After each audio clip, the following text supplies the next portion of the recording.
Come here now, girl.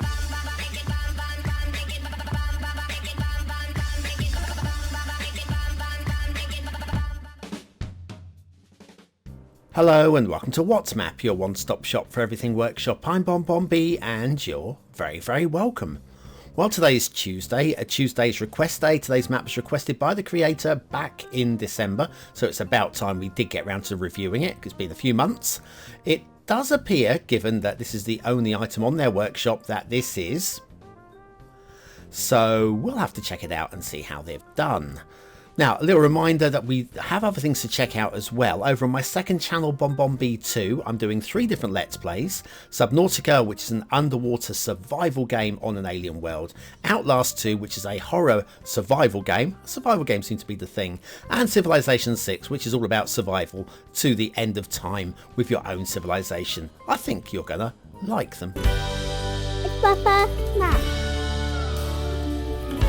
That's right, hitting that like button really does support the channel, gets me seen by more people, and buys me enough time to say go and subscribe to the other channel too.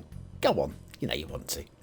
Today's map is Delgenio Island, possibly Delgenio, but I'm going Delgenio Island by Skirble Pancakes. Skirble Pancakes, my new favourite creator name.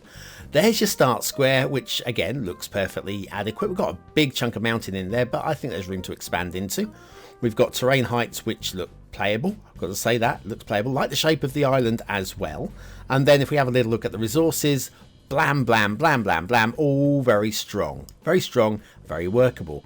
Now, still having a look at the fishing, as we now have fishing as an extra resource. We've got a big splash of shellfish because it's shallow, and we've got a little bit of anchovies around the coasts. And then off to the workshop. What do we need? Well, the answer is nothing. There's no DLC, no subscriptions. It's 100% vanilla. We'll be using the vanilla temperate theme and the realistic 1.2 LUTs because it would be rude not to. Okay, let's have a little flyby. Now, in terms of the roads, this is the best bit of road on the entire map. It's straight, it's tidy, there's no glitching, terrain height issues or anything like that. It's well, could you go wrong? And the answer is, well, you could go wrong, because as we're getting in towards the shoreline there, you'll notice, well, it's just going a little bit bumpy and a little bit lumpy, and we've got a little bit of glitching going on there, which if you pull back far enough, that'll show Blue Mantle through. That then emerges into what is almost a perfect bridge. It's perfectly aligned. I like that. I would say I think that bridge should be just a little bit higher. Just a little bit by its design. If it was an elevated bridge, that'd probably be okay, but suspension bridge looks like it wants to be higher. Then the roads wiggle about before settling down again like this. And again, this looks pretty solid to me. Now, we're not expecting the highest of standards, so I'm not going to come down like a ton of bricks on people for having slightly wobbly roads.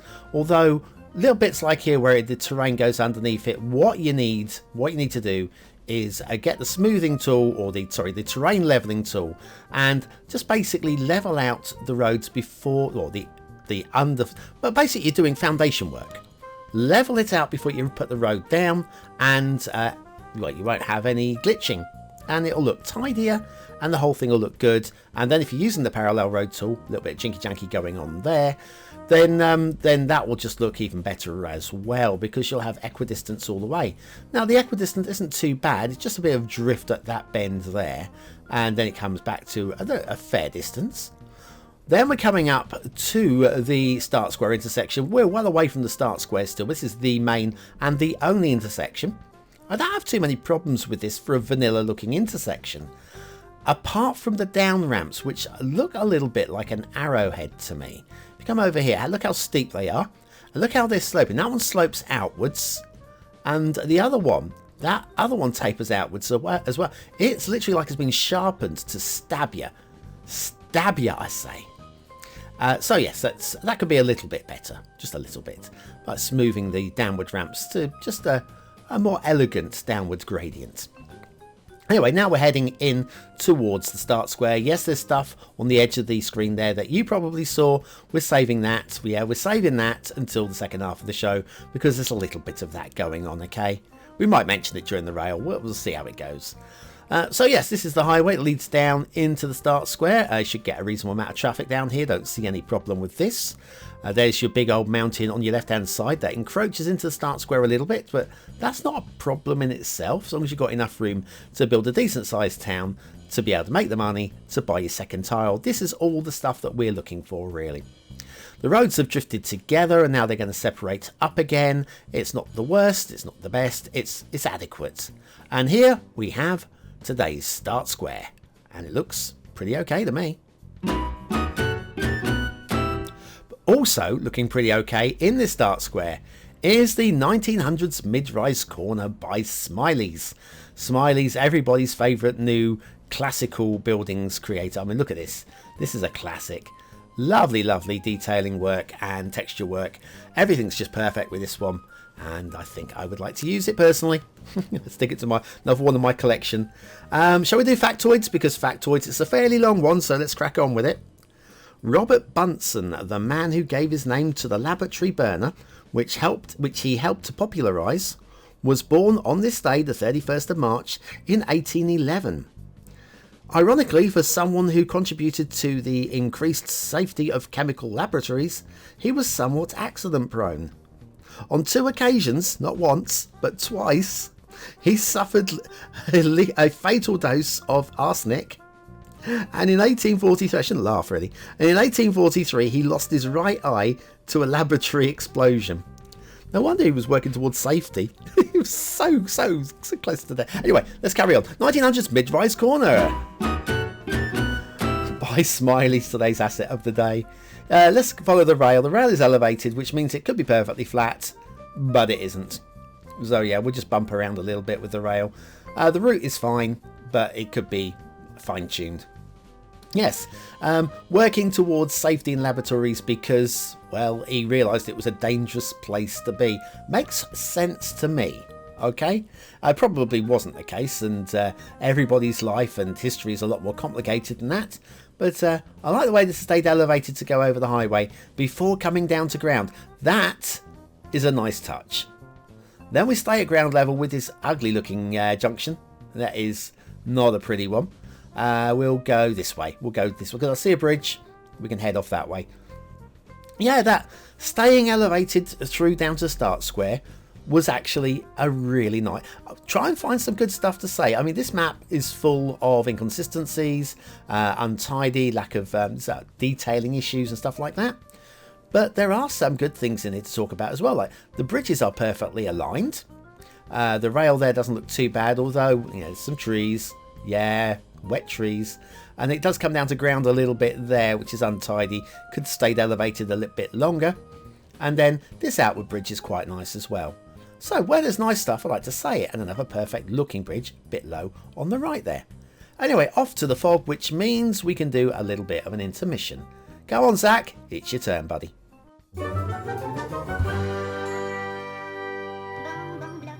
Do your cul-de-sacs look like this? Do you want them to look like this? Then you need the Beginner's Guide to the Perfect Cul-de-sacs by BonBonB. Click the information button now.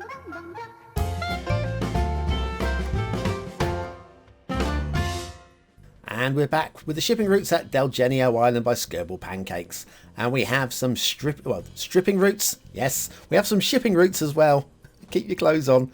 This one's a straight line, goes all the way across the edge of the map here and off the edge of the map. And then over here we've got a second one which looks a bit like a fishing net. If we come down here, considering we now have fishing, it makes some sort of sense. In terms of the intermissions, if you're bored with the routine of all those intermissions, Zack has now sent me some voiceovers to go with some new ones, which I'll get to work on when I get a few moments. So there should be some new intermissions coming soon-ish. Right, water flow in the start square, we've got, well, a little. If you look down here, there's a little arrow there. There's a little arrow there. It's light, it's weak, and there's another one. Yeah, it's moving, but it's only just moving. It's not ideal, but it probably would just about be okay if you're pumping sewage into it. Just about. It'll pump it down into the bay at the other end, and it gets stinky at the other end. Okay, I'm liking something like, I kind of like the shapes of the hills. I feel they could be smoothed out a little bit. Certainly with a non-vanilla theme, this would look a lot better than it does as it stands. But I kind of, the overall shape of them I like. The trees I don't mind at all actually. The tree placement, like we've got these cliff edges here. No, like a limited number of trees on those. That makes sense. Lots in the valley, and then over here similar, and again over here. Cliff faces. So some time has been spent making sure that the trees go well. Now this is the world's best castle. I reckon 4 or 5 hours have been spent making this castle. 4 or 5, well, seconds possibly. The location is great, I'm going to say that, and the overall design for what it is it's fine, but it's not very exciting, is it? We'll move on. Also not very exciting is this. This kind of indicates to me that maybe the sea level was supposed to be a bit higher, because that ship is a long way up the shoreline there. That is a really high pier. It has been clipped into the ground quite nicely, but it's still really, really high indeed. Just want to show you the roads. Have a look at the roads there, the blue mantle with the roads. If you pull back, this is going to be like your main town area, so you don't really want blue mantle shining through on the roads. I've got yeah, dotted round trees around the map. Yeah, this is say just off from the start square, so you kind of want this not to have. We've got some really deep down trees there. One completely underwater right there as well. So yeah, that's just a minor thing. So if the water level is actually too low, then that argument goes against the water level being too low. We've got an essential light. The essential lighthouse, my favourite colour as well there, the green one. But would I have it here? The ships are already in the hazard area. I would have probably gone with this headland down here and stuck it maybe on the ridge there, maybe, or maybe at the end. I like that. It also warns ships from all these underwater hazards. the trees that are growing underwater, there are a lot of them. Probably could have done with a lighthouse just to warn some boats of that, if nothing else. Have we got anything else we need to look at? I'll say the overall shape of the island is I like the overall shape. Just needs several dozen hours just playing with it, tweaking with it, fine-tuning it. This is your start square. It's not perfectly flat, but it's buildable. And you can see here with the terrain heights there, you're getting a bit of the land glitching with the flat land. So yeah, it's one of those things that a few of you might not like that. I don't have a big problem with slightly sloping start squares. Anyway, what do you think of this map? Is it a 1-star map? Is it a 5-star map? Is it somewhere in between? Your vote really does count. We use it at the end of the month for the Viewer's Choice Top 10. Will this be one of the top 10 maps of the month? Only you can decide. What do I think? I don't think it will be, but prove me wrong. Prove me wrong. Aesthetically, I was tempted to push to a low 3 on this because of the overall shape. But looking at it as a direct comparison with yesterday's map, which I gave a high 3, I just couldn't feel that this couldn't get a 3rd star. I'm going to go high 2.